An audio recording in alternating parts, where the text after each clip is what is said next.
Bonjour à tous. Ce 9 juin a été marqué bien sûr par les élections européennes et surprise, dans la soirée, Emmanuel Macron annonce la dissolution de l'Assemblée nationale avec un premier tour prévu le 30 juin et le second tour le 7 juillet. C'est extrêmement court d'ailleurs, on va y revenir.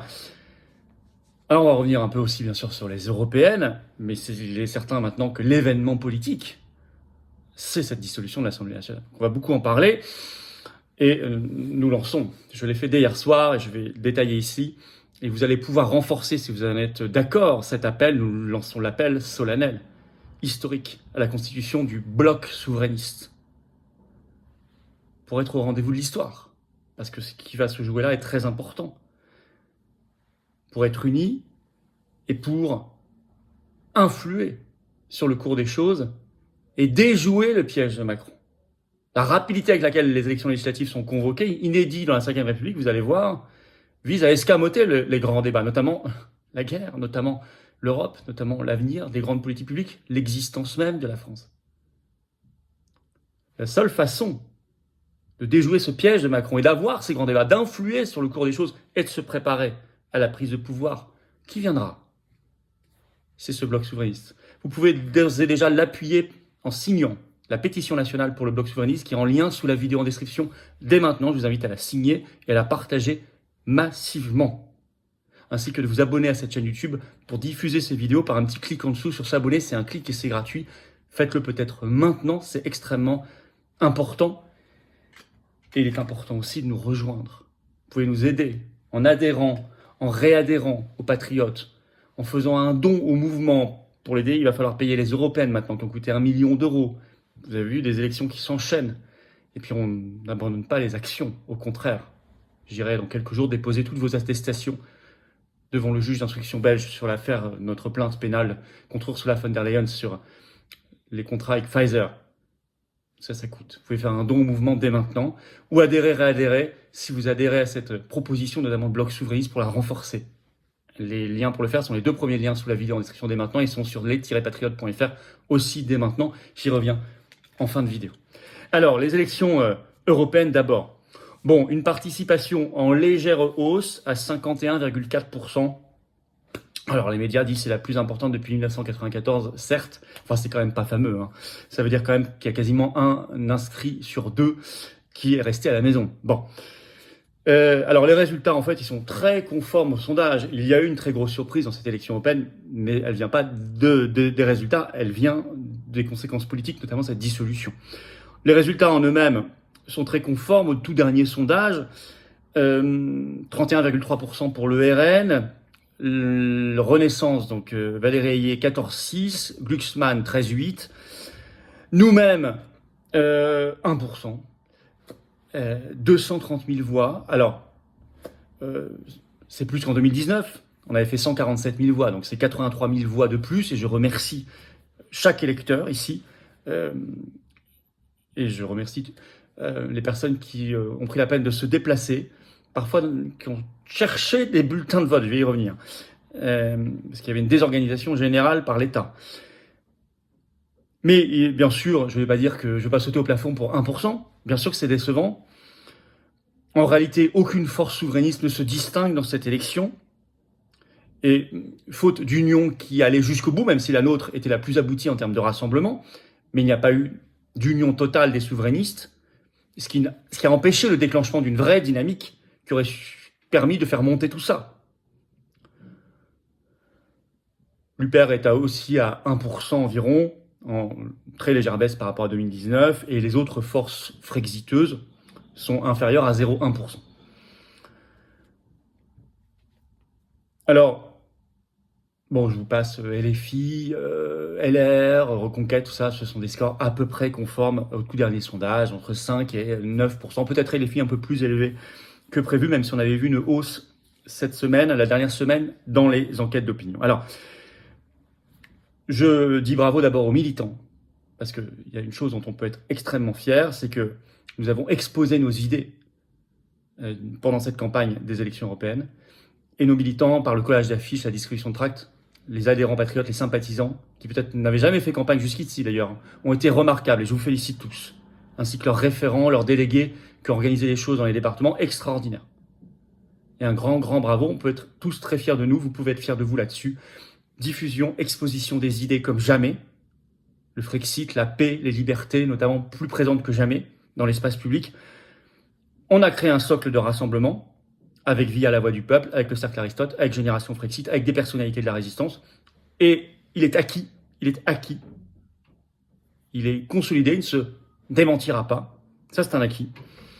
Et puis nous avons mené, on peut en être fiers, une campagne de fond sur des idées, des propositions exposées dans notre profession de foi qui a été envoyée aux gens. Après, l'ont-ils tous reçu? Ça, c'est une autre question, je vais y revenir. Mais en tout cas, une campagne de fond, le refus du dénigrement. Et ça aussi, c'est un motif de fierté. Il y a quelque chose qui a été bâti pendant cette campagne européenne. Mais il y a eu des problèmes majeurs. Je le disais, l'absence totale d'union, elle est restée partielle des souverainistes, n'a pas permis le déclenchement d'une vraie dynamique. Mais deuxièmement, il y a un problème là qui est extérieur à nous. Il y a un problème médiatique. Écoutez, moi j'ai vécu la campagne européenne de 2019, c'était quand même un peu plus ouvert médiatiquement. Les débats à l'époque se faisaient à 12 ou 13 candidats. Cette fois-ci, ils se sont faits toujours à 7 ou 8, toujours les mêmes. Donc beaucoup plus fermés. Des temps de parole ridicules. Nous avons eu un petit peu d'ouverture médiatique à la fin, mais ça restait ridicule, et moins qu'avant. Et plusieurs listes s'en sont plaints. L'organisation des débats n'allait pas. Regardez comment le débat de France 2 a été escamoté. Et puis, finalement, il n'y a pas eu de débat sur l'Union européenne, il n'y a pas eu de débat européen, il faut qu'on arrête. Il n'y a pas eu de débat européen, les médias ne voulaient pas. Sur l'organisation des élections elles-mêmes, nous avons eu une nouvelle fois une remontée très forte de la part d'énormément de gens qui n'ont pas reçu leur profession de foi, le matériel de vote à la maison, alors que nous, on l'a imprimé, payé et envoyé. Donc c'est un scandale épouvantable. Ça n'arrivait pas autrefois. Ça se généralise en fait depuis les régionales de 2021, systématiquement. Là, je pense qu'il y a au moins un Français sur 3 qui n'a pas reçu. C'est considérable. Le jour du vote, le 9 juin, écoutez, moi, avec mes équipes que je félicite, d'ailleurs je remercie, on a passé notre journée au téléphone avec les préfectures. Pourquoi? Avec les bureaux des élections. Parce qu'on avait des remontées de partout, mais argumentées. On avait des photos, etc. d'absence de bulletins de vote. Alors on avait la preuve qu'il y avait un bon de livraison, ils étaient acheminés les mairies les avaient. Mais souvent, les électeurs, en cherchant, finissaient par trouver un carton qui n'avait pas été déballé dans le bureau de vote. Donc les bulletins de vote n'étaient pas exposés au public. Enfin, écoutez, on ne voyait pas ça avant. Nous avons organisé nous-mêmes, de notre côté, exactement de la même manière qu'aux européennes de 2019 ou qu'aux législatives de 2022, et on a vu des choses qu'on ne voyait pas avant, donc ça se dégrade considérablement, c'est la tiers-mondisation. Bulletins de vote absents ou alors mis tardivement sur les tables. Des dizaines de remontées tout au long de la journée. Outre-mer, ça a commencé le 8 juin, puis ensuite, en métropole, par tout le temps. Et donc, il y a pas mal de bureaux de vote où on a fait 0 voix ou très très peu de voix, parce que nos bulletins de vote n'étaient pas là, ou mis tardivement, mis à 16h, il restait plus que 2 heures pour voter, enfin des choses. On a vu des choses partout. J'ai vu d'ailleurs que d'autres listes se plaignaient aussi, donc c'est une désorganisation générale. On a la preuve maintenant que la France ne sait plus ou ne veut plus organiser des élections correctement. Ne sait plus ou ne veut plus. Malgré la bonne volonté sur le terrain de beaucoup d'agents de l'État, des préfectures ou municipaux, je le sais bien. Mais alors, la question qui se pose aujourd'hui, c'est le changement viendra-t-il vraiment, le vrai changement viendra-t-il vraiment en France des urnes? On peut de plus en plus en douter. Et vous savez, et c'est la doctrine des patriotes que je vous ai toujours exposée, je n'en ai pas changé, la politique avec un P majuscule, ce sont les élections, mais c'est aussi avant et après les élections, toute forme d'action pour éveiller les consciences, secouer les gens. C'est pour ça que nous sommes un mouvement qui fait beaucoup de manifestations, d'actions coup de poing, d'actions juridiques quand on peut et qu'elles sont pertinentes, et tout autre mouvement pour éveiller les consciences, faire bouger réellement les lignes. L'histoire connaît des accélérations soudaines, vous savez, et il faut être à ce moment-là, saisir le sens de l'histoire et de l'intérêt de la France pour pouvoir, à ce moment-là, opérer le vrai changement, qui ne viendra probablement pas des urnes. Alors cette dissolution, donc annoncée par allocution surprise de Macron ce 9 juin au soir, il s'est référé à l'article 12, forcément, de la Constitution sur la dissolution de l'Assemblée nationale. Donc après consultation du Premier ministre et des présidents de l'Assemblée nationale et du Sénat, c'est ce qui est prévu, c'est ce qu'il aurait fait, dit-il, le 9 juin. Bon. C'est la première dissolution en France depuis celle de Jacques Chirac, par Jacques Chirac, en 1997. Et en fait, bon, le RN l'a demandé, mais il n'y croyait pas. Même Le Monde a publié un article, je vous l'avais dit ça, Le Monde a publié un article ce 10 juin en disant le RN qui l'a demandé, en fait, est stupéfait que Macron la fasse. Il est même groggy, il n'y croyait pas. Ce qui est désolant, et c'est là que Macron veut nous tendre un piège, c'est que c'est Macron qui reste maître des horloges alors que ça aurait pu se passer autrement. Il choisit la date, il choisit l'opportunité, il choisit le moment, alors qu'il aurait pu subir. Comment? S'il avait été destitué grâce à l'article 68 de la Constitution par les parlementaires. Dieu sait qu'on l'a demandé. S'il y avait eu le vote d'une motion de censure qui aurait renversé le gouvernement et probablement entraîné une dissolution, mais cette fois-ci, il n'aurait pas choisi la date, il l'aurait subi. Et c'est tout à fait différent. Là, il choisit, il reste maître des horloges. Et ça, alors qu'il y a une opposition normalement majoritaire à l'Assemblée nationale depuis 2 ans, c'est quand même dramatique, quoi. Alors, il annonce donc vote le premier tour le 30 juin. Là, aujourd'hui, là où j'enregistre, on est le 10 juin. Ça fait 20 jours. Vous enlevez d'ailleurs le dernier week-end, on n'a pas le droit de faire campagne, ça fait 18 jours de campagne.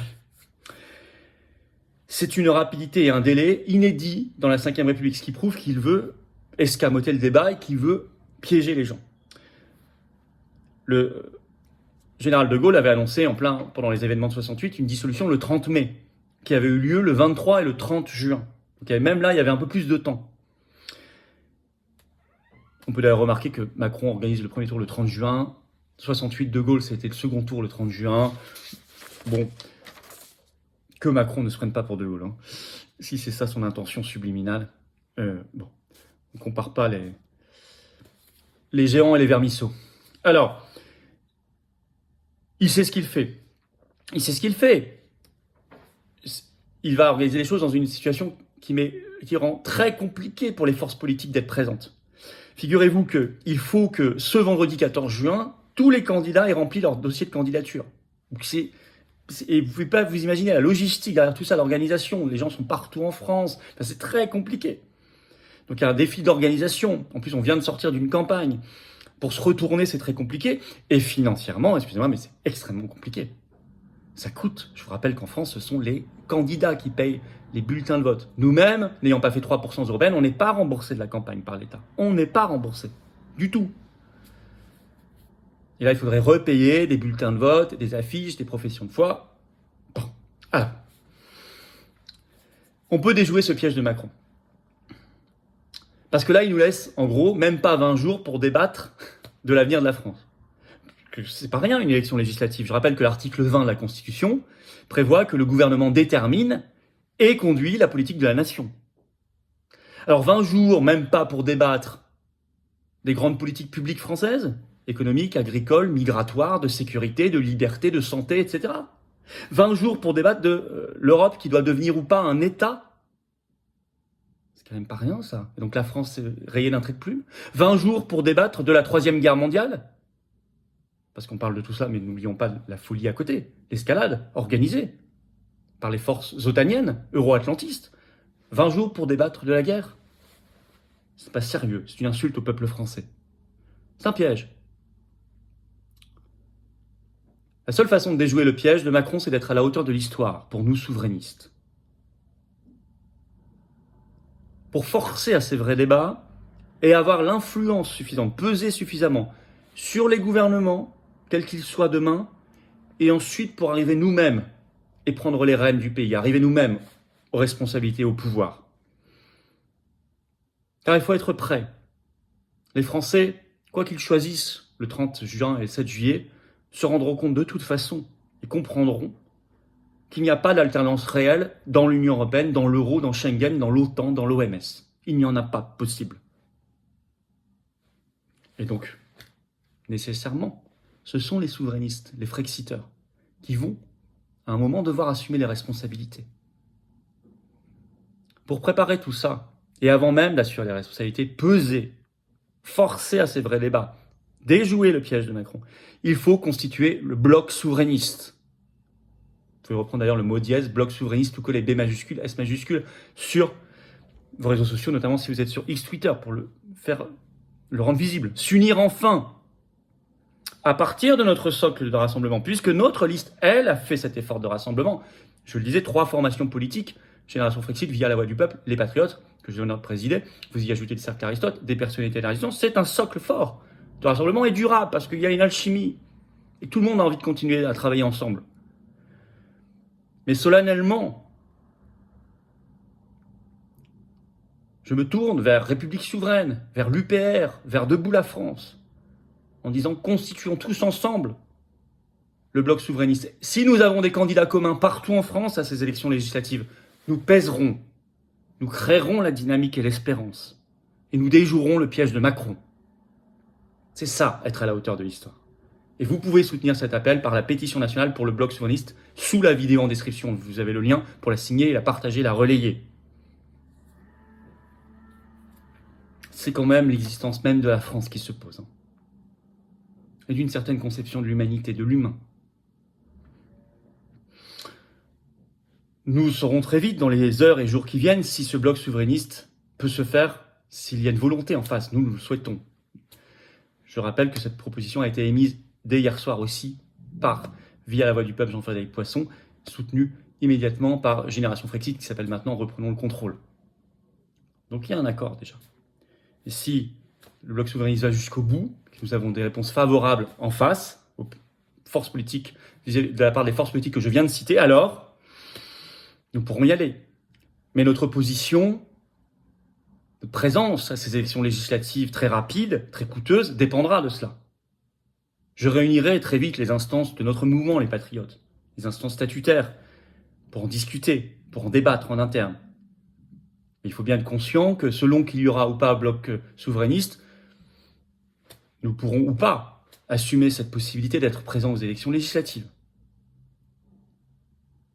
Parce que ce sont des élections qui étaient non prévues, à organiser très rapidement, ce qui n'est pas encore ce qui m'inquiète le plus, mais très coûteuses aussi.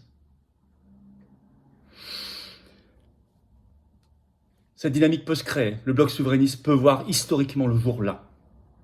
Alors je vous appelle à soutenir, à rejoindre cette dynamique, à nous aider aussi au financement passé des européennes et de toutes nos actions passées, actuelles et à venir, et voire au financement futur des élections législatives.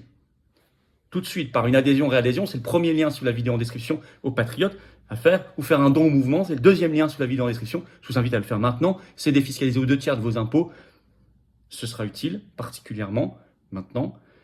Et si vous réadhérez, vous confortez cette dynamique, vous rejoignez des belles valeurs, un combat, un mouvement qui a gagné 83 000 voix entre les deux élections, malgré tout, dans des conditions très difficiles, plus difficiles qu'avant, d'organisation des élections. On a perdu beaucoup de voix dans des bureaux, on a eu 0 voix, et médiatiquement. Et on se bat. Adhérer, j'ai mis également le lien en commentaire épinglé, une petite fiche sur l'écran maintenant, et dans quelques secondes, un lien sur l'écran, vous choisirez. Et je vous invite également à vous abonner à la chaîne par un petit clic sur s'abonner pour que les vidéos se diffusent mieux, soient plus virales. Ça aidera la chaîne et tout ce travail. Adhérer, réadhérer. Premier lien sur la vidéo en description. Faire un don au mouvement, deuxième, et tous les liens sont également sur les-patriotes.fr. C'est défiscaliser aux 2/3 de vos impôts. Ça fait baisser concrètement, massivement vos impôts que d'adhérer, réadhérer, donner au mouvement Les Patriotes.